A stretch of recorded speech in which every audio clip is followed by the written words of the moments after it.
Alright, the 1400 turn of the Third Battle of Winchester, and I have decided to shut this one down. Unfortunately, old Jubal Early, I don't think they'd stand a chance. Lessons learned. Death Valley, Third Battle of Winchester, September of 1864. Alright, so, I spoke about, well, first off, I was about halfway, a little more than halfway through the activations on the 1400 turn, and I'll explain why I've canceled this, or why I'm shutting this down. I talked about the Cav covering those roads. Don't give the Union free rein down that road to Winchester, and don't give them free rein up this way to or I'm sorry, up here. Don't give them free rein up this road. You gotta secure those. You gotta slow these guys down, because in march order they can move 2/3 of the way across the map in one turn, granted with fatigue. So Crook, the Army of West Virginia, you see he's got that for it, and the Confederate, all they got is some Cav. That Cav's not going to do anything. I'm scrambling just to even get them into a fighting position. Plus, their strengths just aren't going to do it. They got a little Cav support there, a little tiny bit of artillery. It's not going to do any damage. Maybe some lucky rolls. You got half of that division sitting down here protecting what they've already taken, which is going to give it 2 column shifts. So, and I don't see the Confederates. They say they got nothing else coming on, so they're never going to get there and take care of that. And then you got the rest of Crook's corps. They moved, like I say, 2/3 of the way across the map, and they're going to be into a position. They're going to get behind. They're behind Ramseur now, and Ramseur can't just turn and face them, sitting right there, because he's got 6th Corps pushing him on the front side. And he's done a good job. He's held them in check, and that's a plus. This 2 Cav, God, it would have been nice to have gotten them out of there and been able to use them somewhere, but the minute I do it, either Ricketts sidesteps Ramseur and comes right on through, or Russell, the 1st Division of the 6th Corps, just shifts a brigade or 2 down through here. Now, Gordon has stood his ground, and he's done a great job of knocking the, 2 divisions from 2 different corps. 1st Division of the 6th Corps and some of the brigades from the 2nd Division of the 19th Corps, but now they got a whole fresh division, the 1st Division of the 19th Corps, coming in now. Emory has lost heart, which, thanks to Bill Byrne for calling that one out. That set of rules is like in the middle of the rule book, and I must have just passed completely over them. Well, I read through them, but just didn't pay any never mind, because it was in a weird section of the book, but now I'll know better. So there's a set of rules in I think it starts in 23.0 that cover all of the scenarios for 3rd Winchester. So keep that in mind if you go to play this, to make sure you look at that section, because that Emory loses heart can be a big one. Now, we decided for Rhodes and McWhorton to drive, just to get into attack mode and hit the 2nd Division of the 19th Corps, and they did. They blew them out of the clearing right here. But now Rhodes is a little scattered. McWhorton, he's got 1 brigade that's in great strength there, pretty much untouched, but his other 2 brigades are beat up pretty good, and they're not very big. Well, I thought, okay, that was successful. Now I've got that turnpike open back again, so now I can get down south. All right, so what caused me to decide this was over? And what it was those 2 cavalry divisions that came on. And you can see the only thing I had up there to protect Rhodes and McWhorton's back end was the 2 brigades from the 2 or 3 brigades from the 1st Cav that came on, and they were the last reinforcements. And you can see that who was it? Averill over here on the right, or Merritt? Averill. So Averill has pretty much just blown up the brigade over here on the left, and they'll be driving in behind Rhodes here in a second. And there's no way that McWhorton, with what he's got, because he can't turn those brigades, those regiments around, because then they're going to be shot in the rear end by that Union brigade plus that artillery. And he's just got a couple of spotty elements sitting right here to stop Merritt's Cav, which I believe Custer is in that group somewhere. So that was kind of the final determination. Not sure how you'd manage this one. I mean, I know that the Union, old Phil Sheridan chased Jubal Early out of here anyhow, and this was getting towards the end of old Jube's stint before he had zero army and he was sent home, I guess. So, yeah, we're going to call it quits right there. I would say this is going to be a decisive win for the Union. Like I say, they have all that cav over there that's on the move. They have that entire division right there that's not touched yet, and pretty much Crook's division over here and down here are still pretty much untouched. And there's just no Confederate forces that I could turn around and drive them out of these fort hexes or retake that entry hex down here. All right, so from the start, I would say you're just going to have to do it with Ramseur. That position right there in that tree line is not that bad. He did a really good job there. You may have to spread him a little bit. You got to get your cav out here somewhere to not give up that road, force anything coming over there to get online. It's pretty easy in the first few turns because the Union they have a hard time getting all that 6 Corps stuff, Getty's whole division online. I had to cross the creek with them, go over to the woods, get up in this ground to get them in line. So, and then you got to get cavalry out over here to keep them from grabbing these roads and heading around the side like I did with the 19th Corps. I think we handled the 19th Corps, the Confederates handled the 19th Corps pretty good over here. But like I say, with the arrival of all that cavalry, and those aren't small cavalry, there might be a couple of 2 strength, or which is like, what, 100 men? Or maybe less, but there's a lot of 10s and 8s and stuff in there. So, and I wanted to do a charge, but couldn't quite get, every time I would attempt it, the UDD would fail and they wouldn't be able to do anything. So you can see I ended up putting cav over here on the ground with their breech loaders, and you really need to get them in close. Well, once they got up in there where they could shoot, that was just too much for the Confederate cav there to handle. You know, of course, Confederate cav's not quite what it was in 1862, and these guys, they're fixing to blow up here on them. I'm thinking maybe that outside unit there, they could probably have come around and then got into a charge posture and just tore McWhorton to pieces. And these guys here, I don't know whether they would have charged or whether they would have, because you got to watch your terrain when you charge.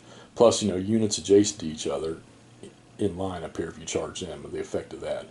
So they probably would have ended up dismounting. I think they have Spencers. Yeah, a little mix. All right, so yeah, we're going to call it quits on that on the 1400 turn. Take a look at some of the units over here that were eliminated. Ramseur, Rhodes lost a battery, or an infantry unit. A couple of batteries lost, so that would have been points. They had no routed units, though. A little Confederate morale. Union, on the other hand, they have a whole string right there of routed units from the 19th Corps, 2nd Division 19th Corps. Ricketts got one that was routed, and those are good-sized units that got routed. Eliminated units, where'd they go? Let's see. None there. So they didn't have one completely wiped off the board. No sense in determining victory points on this one. Okay, look. So here's the deal. I already reviewed the South Mount or Cedar Mountain from the Great Battle, from the Twin Peaks box. You know, all same rules except for your scenario or your specific game rules. Don't play one of these and expect to play through fast. When you get 40 or 50 activations in a turn that have to be drawn from a cup, it's tedious, and that's probably why a lot of people don't full length any of these games. I did manage to get South Mountain almost. I think I had 2.5 turns left. The good thing about this is when you do an activation, you are working with a small selection of units. You don't have to look all over the battlefield. Like, Terrible Swiss Order was pretty much move everything, defensive fire, offensive fire, melee. Okay, but that was everything. The activation I think is far better, because depending on what's drawn, you can either give an advantage or a disadvantage, to whoever was drawn. Getting that one unit to move before an opposing unit got a chance to move, could be the advantage for them. Lots of details to this game. I've played probably 5 of these now. I've got 2 of them now on video. But I'm constantly having to get rules updates. Thank God I got Bill Byrne and Thomas Fernbacker checking out my vids, because when I ask for something, they seem to have the right answer and tell me where to look. But it's just this is a detailed regiment level Civil War game. Imagine still at Gettysburg, Antietam, Shiloh will be coming, the Into the Woods game when it gets released. Lots and lots and lots more units. And as far as Confederacy go, probably bigger size units, a lot more to handle. So you can imagine the 3rd day or even the 2nd day of Gettysburg with all those corps and divisions on the board, all those brigades, all those regiments, and that artillery. That's, when you set up a game like this, and like I said, this is just a 2-mapper, 1-day game. And I've been at it now for what, 2 weeks, 2.5 weeks, and it's about every 4 or 5 days before I get to post a turn. So, but I will say this: details, lots of orders, makes you really think. Your plans can get completely foiled by maybe an enemy brigade pours a good fire into you, and the killing is not necessarily from the strength point losses. Don't necessarily come from the initial fire. It comes from when your unit gets disordered, and then a second unit fires into it, and he draws another disorder. That's when you start taking losses. Now, of course, if you're firing 7 strength points out of a hex into a unit, and you roll a 9 on a 10-sided dice, and you get like a +2 or +3 die roll modifier, now all of a sudden you've caused 2 casualties and you've disrupted. So if that unit is disrupted already and you get a 2D on them, you just gave them 2 casualties, then the second disruption just caused another. So you just caused 150 men killed or wounded just in that 1 die roll. Plus you can get some where you have combined fire stuff. Artillery inside that 3 hex range can be devastating. You get a especially a Union battery that he might have 3 sections in there, but he's got 6 guns, or maybe he's got you can only fire 7 out of hex. So that, if he's got 8 guns, he's only going to fire 7. Or no, I take it back. If he's alone, he can fire up to 12 guns. So I mean, if you can imagine 12 guns inside 3 hex range. Now, how often that happens? Since you can't move them any closer than, I think you can't go within 3 hexes on voluntary movement. Once they're in there, you can, but there's, like I said, there's rules for that. All right, so once again, these are great games. When you set one up, be prepared to have it set up for a while. And like I say, while granted it's a lot of chits to go through when you got a lot of units on the board, but it sort of eases the play style, because like I say, when you draw a divisional chit, you're only working with that particular division, and you do it brigade by brigade. Make sure you keep that in mind when you're playing, that when you activate a division that has 3 brigades in it, you start with 1 brigade, 1 unit in that brigade, and you do your move and fire, or fire and move, or fire or move or fire. Make sure you do that stuff first. Make sure and I miss a lot of this stuff. Make sure that that opposing enemy artillery, if you move a unit to within 3 hexes of that unit, that artillery can do approach fire. Or the artillery or the cavalry on the other side might want to retreat once you move into a certain range. So you got to monitor those things, and you also have to monitor that. Let's say a division with 3 brigades is activated, and you start moving one of the brigades, 1 regiment at a time, and you're doing everything right. You run into an artillery, you get within 3 hexes of an artillery unit, and they fire at you. Okay, well, that artillery, he can no longer approach fire at that same brigade that you are activating. But if you attack him and you move in there and you fire at him, not only has he done approach fire, but now he gets to do return fire. All right? And I got to get some validation on the rules for that, because it says in the return fire rules, it says infantry or cavalry. But then if you go over to the artillery rules, it says artillery may return fire too. But we know that artillery can return fire at other cannons that shoot at them. So I need to get some validation. Bill, if you're getting that, give me some help with that one there about, can artillery return fire at infantry or cavalry that shoots at them? And then so you get done with that one brigade, and then you go to the second brigade in that division, and you start moving its units, and it happens to still be in the front of that same artillery piece that just fired at the other brigade. Now he's available to fire at the next brigade. So, you know, you can use these fire opportunities one time per each brigade activation. So, you know, if an artillery unit can see all the regiments of an entire division, and that division has 3 brigades, he'll get his opportunity to fire the certain types of fire one time at each brigade.